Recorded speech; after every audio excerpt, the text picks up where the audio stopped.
저와 번갈아 교독하고 마지막 절 함께 읽겠습니다. 하나님의 뜻으로 말미암아 그리스도 예수의 사도가 된 바울과 형제 디모데는 곧 그리스도 안에서 신실한 형제들에게 편지하노니 우리 아버지 하나님으로부터 은혜와 평강이 너에게 있을지어다. 우리가 너희를 위하여 기도할 때마다 하나님 곧 우리 주 예수 그리스도의 아버지께 감사하노라. 이는 그리스도 예수 안에 너희의 믿음과 모든 성도에 대한 사랑을 들었으며 너희를 위하여 하늘에 쌓아둔 소망으로 말미암음이니 곧 너희가 전에 복음의 진리의 말씀을 들은 것이라. 이 복음이 이미 너희에게 이름에 너희가 듣고 참으로 하나님의 은혜를 깨달은 날부터 너희 중에서와 같이 또한 온 천하에서도 열매를 맺어 자라는도다.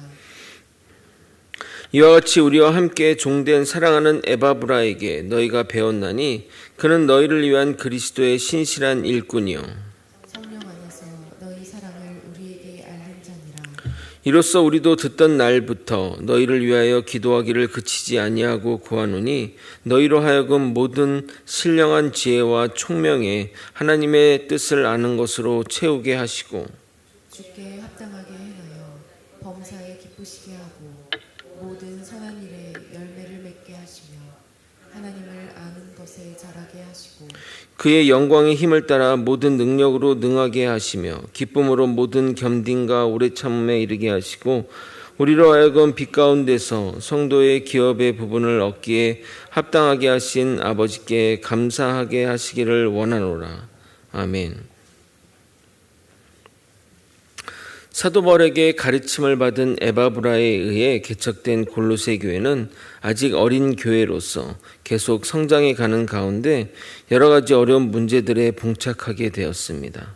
모든 교회가 성장하기 위해서는 이러한 성장통을 겪어야 합니다. 계속 살펴보겠지만 골로새 교회의 문제가 골로새 교회만의 문제가 아닌 우리의 문제이기도 하기에 우리가 남의 이야기처럼 들어서는 안 될 것입니다. 오늘은 편지의 서론부로서 인사말과 함께 골로새 성도들에 대한 감사와 중보 기도의 내용이 담겨 있습니다. 바울과 골로새 교회 성도들은 서로 얼굴을 보지 못했지만 믿음으로 하나 되어 영적인 교제를 이어나가는 모습이 참 인상적입니다. 상대방의 믿음의 성장을 감사하며 더욱 굳건하게 세워져 나가기를 바라는 모습이 믿음 안에서 가능한 모습이라 하겠습니다. 우리 또한 예수 그리스도의 보혈의 피로 한 형제이자 자매가 된 이들이며 서로 면대면으로 교제하는 이들이기에 그들보다 더 나은 믿음의 교제를 이뤄내야 할 것입니다. 오늘도 말씀 가운데 큰 깨달음과 은혜가 있기를 예수님의 이름으로 소망합니다. 골로새 지역은 과거 셀루쿠스 제국의 왕 안티오쿠스 3세에 의해 유대인들이 강제 이주되었기 때문에 다른 지역들보다 유대 사람들이 많이 사는 곳입니다. 유대인이 많은 지역에는 항상 사도 바울의 사도권 논쟁이 있습니다. 유대교에서 기독교로 전향한 바울의 존재는 유대교 사람들에게 뼈아픈 존재이기에 유대교 지도자들은 틈만 나면 바울의 지위와 자격을 격화시키려고 애를 씁니다. 그래서 사도 바울은 그러한 교회에 편지할 때는 자신이 하나님의 뜻으로 된 예수 그리스도의 사도임을 강조합니다. 반대로 인사말 가운데 예수 그리스도의 사도란 말이 없다면 사도권 논쟁이 없는 교회라 하겠습니다. 그런데 유대인이 거의 없는 빌립보 지역이나 사역 초창기 교회인 데살로니카를 제외하고 또 모든 서신서에 이러한 기록이 있다는 것은 그만큼 사도권 논쟁이 사도 바울 사역에 많은 제한 사항임을 알 수 있습니다. 골로새서 1장 1절부터 2절을 읽어드리도록 하겠습니다. 하나님의 뜻으로 말미암아 그리스도 예수의 사도가 된 바울과 형제 디모데는 골로새에 있는 성도들 곧 그리스도 안에서 신실한 형제들에게 편지하노니 우리 아버지 하나님으로부터 은혜와 평강이 너희에게 있을지어다. 본문의 내용대로 발신자는 사도 바울과 그와 함께 있는 그의 형제 디모데이며 수신자는 골로새에 있는 성도에게 보내는 편지입니다. 그런데 바울이 그들을 부르는 호칭이 인상적인데 성도와 형제라는 표현입니다. 성도의 뜻은 거룩한 물이라는 뜻으로 세속의 사람들과 달리 하나님으로부터 구별된 신분의 사람들을 말하는 겁니다. 우리가 거룩하고자 해서 성도가 되는 것이 아니라 하나님이 여러분들을 거룩하게 구별했기 때문에 우리에게 성도란 표현은 하나님이 여러분에게 부여한 명칭입니다. 그러니까 저도 직분은 목사고 또 여러분 장로나 권사나 하지만 그 이전에 우리의 신분은 성도고 그 성도라는 직분이 굉장히 거룩한 이름임을 우리는 명심해야 됩니다. 또한 형제라는 표현은 헬라어 표현에 따르게 되면 같은 자궁에서 난 자를 말하는 것으로 정말 이렇게 피를 안 나눈 사람을 형제라 하는 것은 이 공동체가 혈연 공동체보다 강하다는 것을 의미하는 겁니다. 사실 골로새 교회 성도들은 사도 바울이 직접 얼굴을 보며 가르친 자들이 아닙니다. 그럼에도 그들에게 이러한 표현으로 친근함을 표현하는 이유는 그리스도 안에서 한 신앙을 가지는 것이 얼마나 소중한 것임을 보여주기 위해서입니다. 예수 그리스도의 보혈의 피로 한 몸을 이뤄 하나님을 아버지라 부르며 성찬에 참여하는 자들은 어느 곳에 있다 할지라도 어느 지역과 어느 상황에 있다 할지라도 한 형제이자 자매임을 나타내기 위해 바울은 이렇게 표현한 것입니다. 거기다가 사도 바울은 축도로 편지를 시작합니다. 축도의 내용은 하나님이 주시는 은혜와 평강이 너희 가운데 있기를 소망하는 것입니다. 하나님이 주시는 가장 큰 축복은 다름 아닌 은혜와 평강입니다. 우리가 그리스도인이 되면 외적으로는 하나님이 베풀어 주시는 구원의 은혜에 대한 그 감사가 넘쳐나게 됩니다. 그리고 내적으로는 하나님의 평안을 소유하게 됩니다. 그래서 이 인사말을 간략하게 정리하면 사도된 바울은 지금 성도로 부름받았고 믿음의 형제 가운데 속하게 된 자들에게 주어진 하나님의 은혜와 평안을 항상 소유할 것을 축원하고 있는 것입니다. 이어서 사도 바울은 골로새 교인들에게 먼저 칭찬을 합니다. 물론 나중에 권면의 말씀과 또 꾸지람 같은 훈계의 말씀이 뒤따라오지만 칭찬으로 시작하는 것은 참 좋은 언어적 태도입니다. 우리도 한번 생각해 보십시오. 너는 이것도 잘하고 저것도 잘하고 정말 이 모든 것을 잘하더라. 그런데 이것만 조금 고치면 완벽해질 것 같아 라고 하는 것과 너는 이것도 못하고 저것도 못하는데 이거 하나는 칭찬받을 만하다 하는 것 중 어느 것이 더 듣기 편합니까?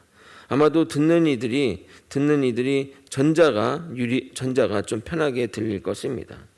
그래서 사도 바울의 편지는 항상 이러한 칭찬으로 시작됩니다. 4절과 5절을 읽어드리도록 하겠습니다.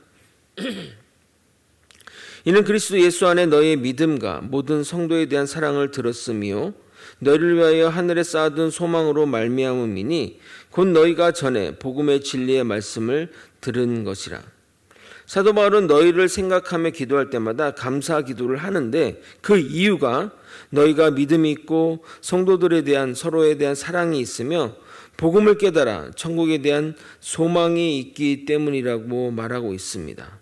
흔히 기독교의 3대 가치라 하는 믿음, 사랑, 소망이 그들 가운데 있다는 것입니다. 그런데 그것이 열매를 맺었으니 참 감사하다고 말하는 겁니다. 여러분, 열매는 무엇을 말하는 걸까요? 바로 골로새 교회 성도들을 말하는 겁니다. 개론에서도 말씀드렸지만 골로새 교회는 바울에 의해 개척된 교회가 아니라 바울의 복음을 들은 에바브라와 빌레몬에 의해 복음 전파로 맺어진 열매들입니다.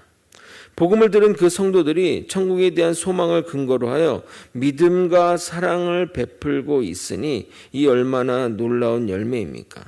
우리가 천국에 대한 소망을 가지고 있는 자들은 당연히 이 땅에서 삶은 변화된 삶으로 살아갈 수밖에 없습니다.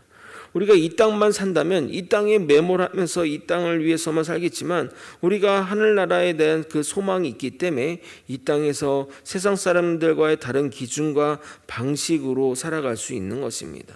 그러니까 믿음으로 선택하고 또 우리가 있는 그런 어떤 에너지와 돈과 이런 것들을 하나님께 헌금할 수 있는 겁니다. 헌금하기도 하고 또 봉사와 자리에 나오는 이유가 바로 그런 그 천국에 대한 소망이 있기 때문입니다.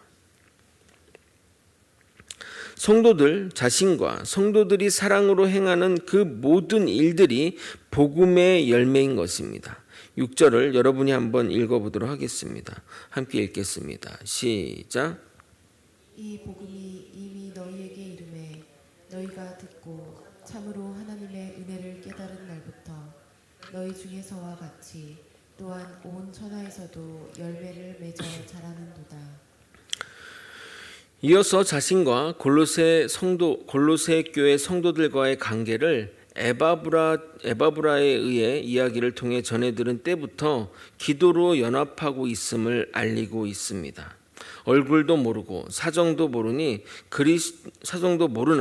그리스도 안에서 한 형제라는 이유로 그들을 위해 기도한다는 것은 정말 놀라운 기적 중의 하나라고 생각합니다. 그래서 이어지는 9절부터 12절까지는 바울이 골로새 교인들을 위한 기도라 하겠습니다. 근데 바울의 기도를 보게 되면 목적 없이 기도하지 않습니다. 골로새 교회에 필요한 내용들이 그 기도 가운데 들어가 있음을 알 수 있습니다. 우리가 항상 그 기도, 대표 기도를 하거나 이런 여러 가지 어떤 자리에서 기도를 하게 되면 그냥 일상적인 그냥 좋은 미사 요구를 해서 이렇게 기도를 하는 사람들도 있지만 중요한 것은 우리 교회를 위해 우리 교회에 맞는 기도를 하는 것이 얼마나 그 사람이 그 교회 공동체에 고민하고 그런 것들이 묻어날 수밖에 없습니다. 항상 이런 기도를 하시는 분들은 그런 것들을 염두에 두고 기도하셔야 됩니다. 그러니까 교회 현안 문제를 위해서 기도하는 거 정말 좋은 방식이라는 겁니다. 성도들이 이단에 빠지는 이유는 대부분 신앙 교육의 부재에서 비롯됩니다. 그래서 지혜와 총명과 하나님의 뜻을 아는 것이라는 단어를 사용하여 그 기도 가운데 그런 단어를 사용하여 교육의 필요성을 이야기합니다. 나중에 또 살펴보겠지만 골로새 교회에 이단 사상들이 많이 침투해 있기 때문에 그런 것들을 염두에 두고 이런 단어들이 쓰였다는 겁니다. 9절부터 10절을 읽어드리도록 하겠습니다. 제가 빨간 줄로 이렇게 표시했는데 보시면 되겠습니다. 이로써 우리도 듣던 날부터 너희를 위하여 기도하기를 그치지 아니하고 구하노니 너희로 하여금 모든 신령한 지혜와 총명에 하나님의 뜻을 아는 것으로 채우게 하시고 주께 합당하게 행하여 범사에 기쁘시게 하고 모든 선한 일에 열매를 맺게 하시며 하나님을 아는 것에 자라게 하시고. 우리가 이단에 빠지는 이유는 교리교육의 부재에서 비롯되는 경우가 많습니다. 여러분이 성경을 잘 배우고 공부하면 절대 이단의 유혹에 안 빠집니다. 가끔 교회에서 성도들은 스스로를 이렇게 구분하기도 합니다. 나는 성령파야, 나는 기도파야 하며 성경 공부보다는 금식기도, 성령기도, 방언기도 같은 것에 집중하는 분들이 있습니다. 근데 정말 신기한 것은 그런 분들이 이단에 또 잘 빠진다는 겁니다. 제가 교리교육을 강조하는 이유는 이단의 교리는 정말 논리에 맞지 않는 것이 너무나 많습니다. 조금만 성경을 앞뒤로 읽어보고 성경을 통전적으로 이해하게 되면 누구나 잘못된다는 것을 아는데 성경을 잘 안 읽고 체험을 중시하거나 신령한 느낌이나 감각적인 것을 추구하니 그런 것에 잘 빠지는 것입니다. 물론 우리가 성경을 잘 안다고 해서 신앙심이 깊다고는 절대 말할 수는 없습니다. 그러니까 우리가 하나님을 알아가는 것, 이런 믿음의 모습, 이런 부분들과 우리가 또 신앙의 모습들이 잘 균형을 이뤄놔야 우리가 온전한 성도로 성장할 수 있는 것입니다. 그러니까 기도 생활도 열심히 해야 되고 우리 말씀을 듣고 성경 공부하는 것들도 열심히 하는 것이 가장 중요합니다. 그 모든 것이 우리가 예배 가운데 이루어지기 때문에 예배를 잘 참여하는 것이 가장 좋은 방법이라 하겠습니다. 마지막 11절과 12절을 여러분이 한번 읽어보도록 하겠습니다. 함께 읽겠습니다. 시작.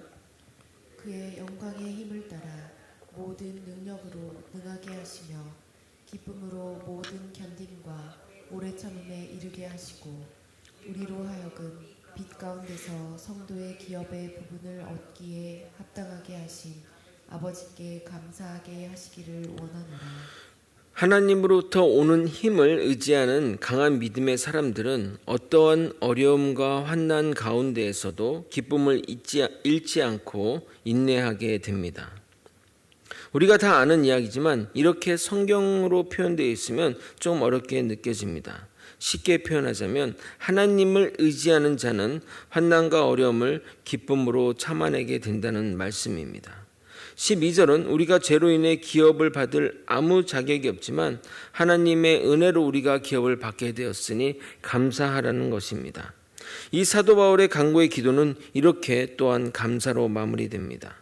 지혜와 총명으로 하나님의 뜻을 알게 하시고 우리가 합당하게 행하여 열매를 맺고 하나님을 아는 일에 성장하게 하시며 하나님을 의지하여 환난과 고난을 인내하게 하시며 죄된 우리에게 기업을 주신 하나님께 감사하기를 원하노라라고 하며 골로새 성도들을 위한 바울의 기도라 하겠습니다.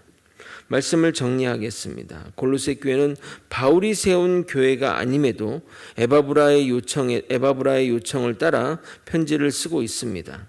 편지의 서론은 축도와 감사와 기도로 구성되어 있는데 목회자가 성도들에게 하는 가장 좋은 것들이 바로 이런 것들입니다. 성도들을 위해 축도하고 성도들을 위해 격려하며 성도들을 대신하여 함께 기도하는 것은 모든 목회자의 의무이자 가장 우선하는 것들입니다. 이 둘의 관계를 모르고 보면 담임 목사와 성도의 관계처럼 깊은 사이라 여겨질 것입니다. 이처럼 믿음으로 하나 된 자들은 서로를 잘 모른다 할지라도 그리스도 안에서 형제 자매된 자들이기에 서로를 위해 축복하고 서로를 위해 기도하고 서로를 위해 어려움을 나누기도 하는 것입니다. 바울은 골로새 교회가 자립하여 스스로 믿음의 행위를 하며 열매를 맺는 것에 감사하고 있습니다. 진정한 복음 전도자라면 자신의 교회와 자신의 공동체만 성장하는 것에 만족해서는 안 됩니다. 복음이 널리 전파되어 하나님의 나라가 이 땅에 도래하는 것을 바란다면 다른 교회의 선전과 다른 교사의 성장을 축복하고 함께 또 동역해 나가야 할 수 있어야 합니다. 마지막으로 사도 바울의 중보 기도는 골로새 교회의 문제를 감안하여 기도하고 있습니다. 기도는 이렇게 목적과 방향성이 있어야 합니다. 기도의 내용은 신령한 지혜와 총명을 주어서 하나님의 뜻을 분별하고 골로새 교인들이 영적으로 더욱 성숙하여 주의 부르심에 합당한 삶을 살라는 내용입니다. 이 기도의 내용대로 이어지는 그 본문의 내용이 그 권면을 그 기도를 따라서 이어지는 것을 확인할 수 있습니다. 그러니까 먼저 기도로 선포하는 거죠. 하나님 이런 권면을 줄 거니까 기도로 이제 이런 내용들을 얘기할 것이니까 이렇게 이 내용을 먼저 기도로 하나님께 올려드리는 겁니다. 우리 모두 바울과 골로새 교회처럼 믿음으로 하나 되어 기도로 동역하고 서로의 발전과 열매를 축복하는 한 형제 자매가 되기를 예수 그리스도 이름으로 축원드립니다. 기도하겠습니다. 하나님의 뜻을 따라 한 형제가 된 우리는 하나님의 사랑과 믿음의 행위를 통해 아버지 아름다운 열매를 맺어나가는 거제 소망교회 성도들이 될 수 있도록 이끌어 주시고 인도하여 주시옵소서. 아버지 우리는 천국에 대한 소망이 있습니다. 하나님의 뜻을 따라 살아가는 믿음의 백성들 정말 천국의 소망을 가진 자로서의 삶과 믿음의 태도를 보이며 살아갈 수 있도록 이끌어 주시옵소서. 우리 모두 주님의 자녀들이고 주님의 복된 아버지 형제 자매들입니다. 도로 사랑으로 보듬어 안고 사랑으로 품어 안으며 하나님의 뜻을 실천해 나갈 수 있도록 이끌어 주시옵소서. 사랑이 많으신 예수 그리스도 이름으로 기도드립나이다. 아멘. 주기도문으로 예배를